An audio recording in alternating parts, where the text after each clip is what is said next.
नाज़रीन, ये एक लिखी पड़ी बात है कि कल का गधा आज का शाह और आज का शाह कल का गधा, और ये हर उरूज को ज़वाल होता है। अब हम बात करेंगे एक ऐसी शख्सियत की, इस शख्सियत का बड़ा नाम एक ब्रांड के तौर पर जो है वो जाना जाता है। कोई शख्सियत गुमनामी की ज़िंदगी गुजार रहा है। फ़र्रुख हबीब साहब की, जो कि पाकिस्तान तहरीक इंसाफ के एक बहुत ही कारामद और चलता पुर्जा जो है वो शख्सियत थे। बिस्मिल्लाहिर्रहमानिर्रहीम। अस्सलाम वालेकुम नाज़रीन, मैं हूँ आपका मेज़बान रिजवान ज़ैदी और आप देख रहे हैं फैसलाबाद सूरत-ए-हाल FSD 41.tv के प्लेटफॉर्म से।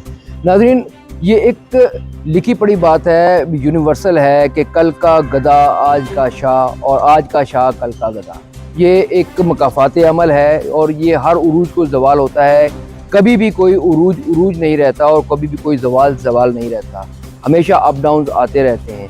ये ज़िंदगी का एक सर्कल है जो कि हमेशा से चलता आ रहा है और चलता रहेगा।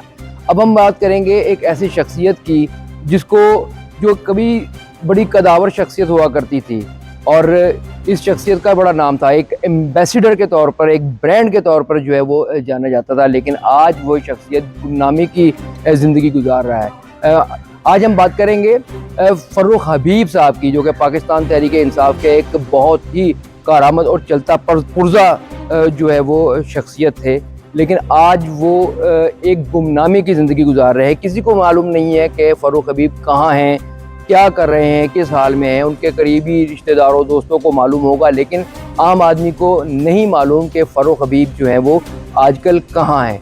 तो हमारे ज़राए के मुताबिक, जो हमें जो ज़राए से ख़बर मिली है, उसके मुताबिक फ़र्रुख हबीब साहब जो हैं वो आजकल बैरून मुल्क काम की तलाश में हैं।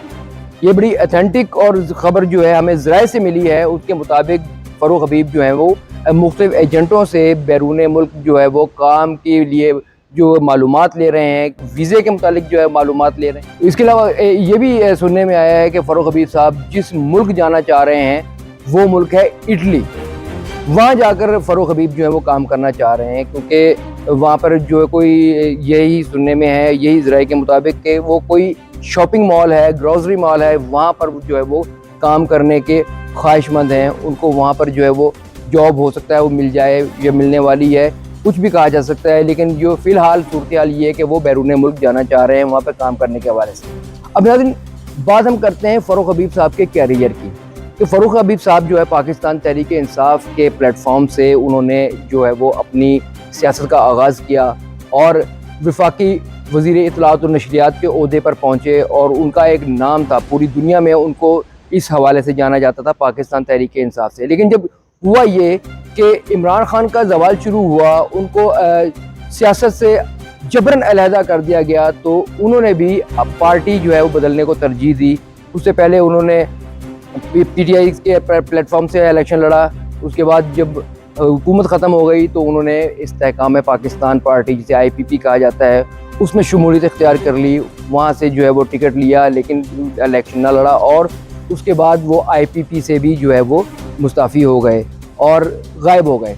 अब सूरत हाल ये है कि उनकी शख्सियत जो थी बड़ी कदावर, लेकिन अब वो बिल्कुल ही ज़ीरो हो गई। उसकी बुनियादी वजह ये थी कि जब वो वजारत के ओहदे पर जो विराजमान थे, उनके पास पावर थी, उन्होंने अपने हलके को बिल्कुल ही नज़रअंदाज कर दिया। उनके हलके के अवाम का कहना यही है कि फ़र्रुख हबीब चूँकि हमारे हलके से इलेक्शन लड़े थे, हमारे अपने थे, लेकिन अपनों को ही उन्होंने नज़रअंदाज कर दिया।